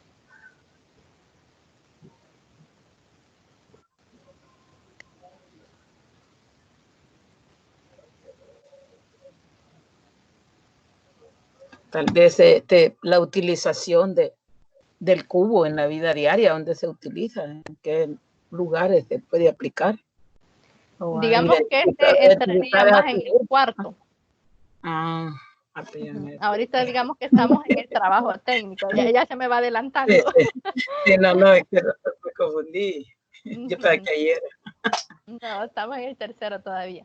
Bueno, en ese, una vez, digamos, el de las razones trigonométricas, una vez que el estudiante ya supo que va a utilizar, si el seno o el coseno o la tangente o la razón trigonométrica que necesite, ya identificó los valores, pues ahora viene, digamos, la parte de la técnica o la parte del algoritmo, que ya sería como colocar esos datos y empezar a realizar la parte algebraica, ¿verdad?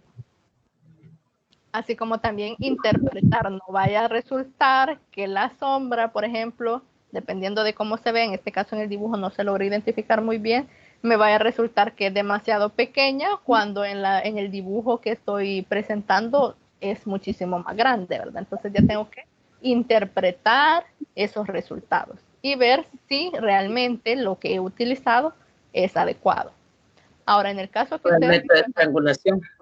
Exacto. Ahora, en los otros casos que habíamos mencionado, que era de encontrar el volumen o encontrar el área, ¿cuál sería el trabajo técnico?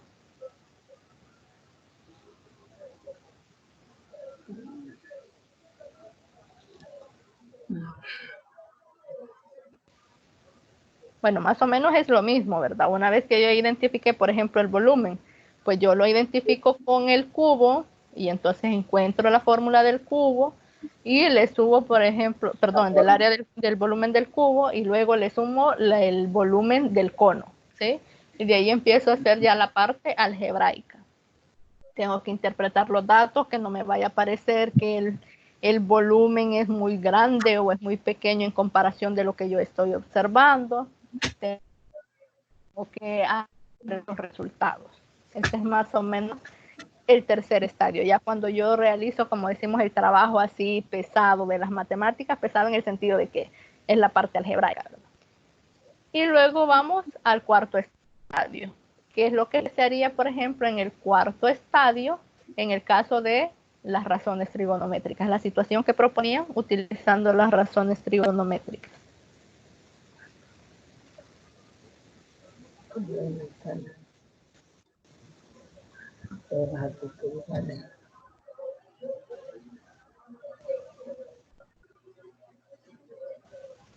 El cuarto estadio es enunciar nuevos problemas. ¿Qué es lo que ustedes esperarían que dijera el estudiante, por ejemplo, en el problema de las razones trigonométricas?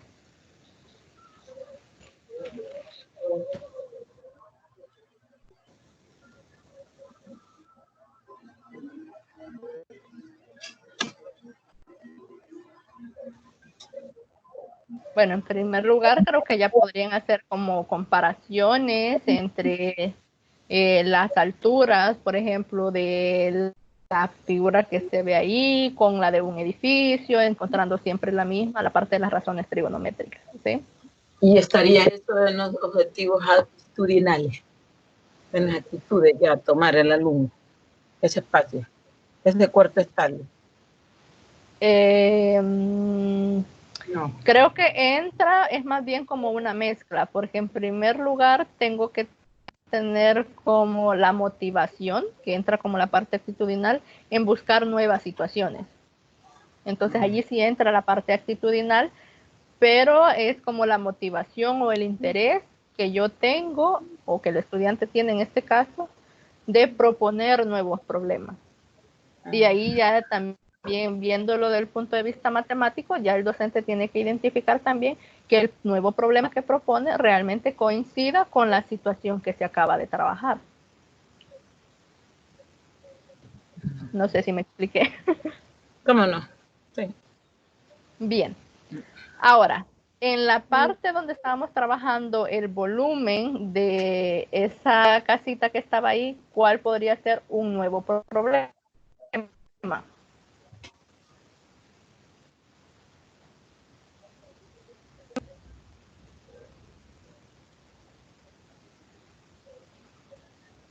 ¿Cuál sería un nuevo problema que el estudiante podría proponer?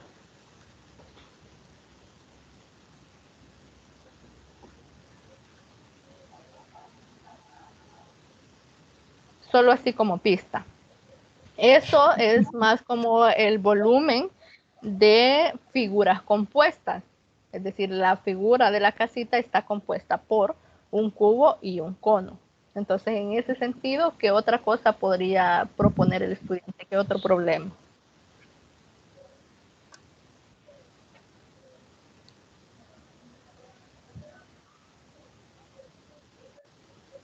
Que identificara otras figuras parecidas en su entorno social. Sí. Exacto. Por ejemplo, uno de los que aparece un poco más comunes y que es bastante parecido a ese que está ahí es la figura de un sorbete, porque aparece el cono y aparece la bolita del sorbete, entonces ahí ya utilizaría nuevamente el volumen, por ejemplo, del cono o la superficie, dependiendo de lo que anden buscando, y ya incluiría otra figura, como es en este caso ya no sería el cubo, ¿verdad? Sino que ya utilizaría otra y así, en diferentes situaciones podría ser la combinación de todos ellos. Los gorritos de cumpleaños. Los gorritos de cumpleaños, exactamente. ¿Cuánto papel va a utilizar? Ya, digamos, viéndolo desde el punto de vista de la superficie, ¿sí? O el área, como le quieran. Bien, entonces esos son más o menos los procesos que lleva cuando nosotros estamos realizando o estamos trabajando con el constructivismo, en este caso, matemático. Entonces, si se fijan, no es que todas las otras estrategias o todos los otros de los que hemos mencionado sean malos. El problema es, como decimos, casarnos con uno solo. Hay clases donde obviamente tiene que ser teoría, hay clases donde obviamente tiene que ser técnica, y en fin. Ahora, lo que podemos hacer es una combinación de todos ellos porque todos ellos son importantes, pero hay que saber cuándo y cómo. No se trata solamente de utilizar uno. Ahora, el que a todos nos gusta, por supuesto, es el constructivismo porque casi que lo ocupa toda, ¿verdad? Pero hay temas matemáticos, por ejemplo, todo lo que se trata sobre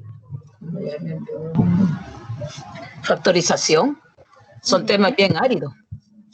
Sí. La factorización, entonces allí prácticamente tienes que trabajar con esos otros métodos.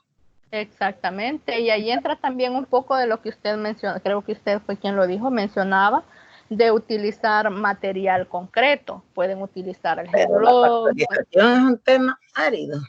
Sí, entonces ahí entran ya como otras estrategias, ¿sí? Sí. Ahí es como que nosotros vayamos buscando. Por eso les digo, hay temas en donde definitivamente es teoría, hay temas o parte de la clase donde tiene que ser ya la parte del tecnicismo, entre otros. Pero el problema es que queramos pasar todo el año trabajando teoría o trabajando técnica, sino que hay que hacer una mezcla de todo ello. Sí. Bien, no sé si hay alguna otra cosita que queramos agregar, porque digamos que esta es la última parte ya de la tutoría.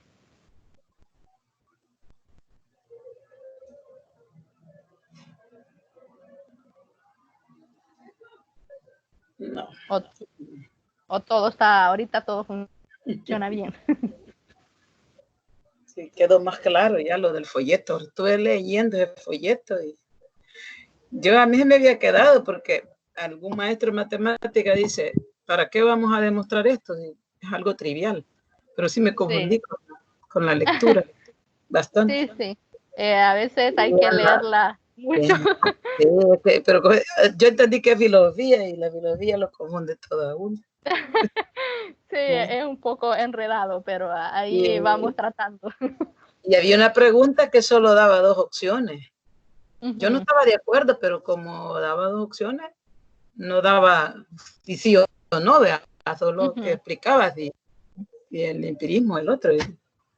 Sí. No, yo no debía salirme de lo que preguntaba. Sí, sí, Pero, la verdad es que en principio se complica, pero del foro ya salimos. ya salimos. Sí, ahí vamos a ir revisando más o menos porque la idea es justamente esa, ¿verdad? En principio nosotros iniciamos con cierto conocimiento y lo que vamos comprendiendo y luego a medida vamos avanzando en el aprendizaje, pues seguramente vamos también cambiando un poco de opinión, de eso se trata. Así es, así es. Sí. Bueno, entonces, si no hay otra cosa que queramos discutir o agregar, la tutoría llegaría hasta aquí el día de hoy. Muchas gracias a todos por conectarse. Realmente espero que haya sido de provecho, como dice la compañera. Dígame. Disculpe, respecto a lo de la tarea, tenía una duda. Dígame. En los capítulos, dice que hay que elegir un capítulo, ¿verdad? Para el mapa. Sí. Eso va a ser el que uno desee. Sí. Pero lo vamos a emplear todo en el mapa o solo lo más relevante. Hay que buscar las partes más relevantes, ¿sí? Es decir, hay algunas veces dejamos un punto central afuera, entonces lo ideal es que busquemos lo más importante y que tratemos de organizarlo un poco mejor. La idea es que, bueno, sí, más o menos eso. Bueno. No hay tutoría de repaso. No. El viernes haríamos la tutoría de repaso.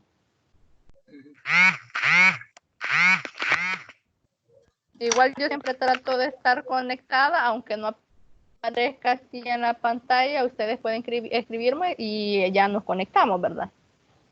Pero de que estoy conectada. ¿A qué hora? Diga. La tutoría la hemos dejado los viernes a las 8. Con respecto a la tarea. Dígame. Como dice que vamos a elegir un tema, entonces sería lo que es el cerebro humano y los conceptos básicos, conceptos y procesos básicos. Esos serían los 2 temas. Sí, realmente cuando se hace, es decir, ustedes pueden cambiarle el nombre directamente en lo que quieran como enfocar. Necesariamente tiene que ser el nombre del título que aparece ahí, pero sí. Porque allí dentro de esos 2 temas hay como subtemas, no sé si de los subtemas vamos a agarrar para sacar lo que es el mapa que vamos a hacer, el mapa mental. Sí, es decir, ¿cómo les explico? Es decir, ahí le aparece como el tema completo, ¿verdad? Entonces pueden agarrar de los subtemas también. Ajá, entonces sería solo un subtema.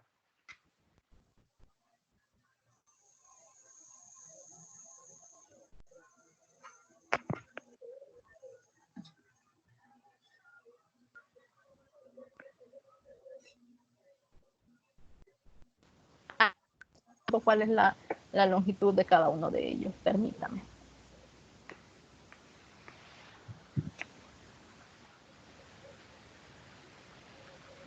Bueno, para que no se haga muy larga la tutoría, voy a parar la grabación un momento. Bueno, lo dejamos hasta acá y mientras yo le resuelvo su pregunta, porque si no se hace bastante largo. Entonces, bueno, gracias a todos.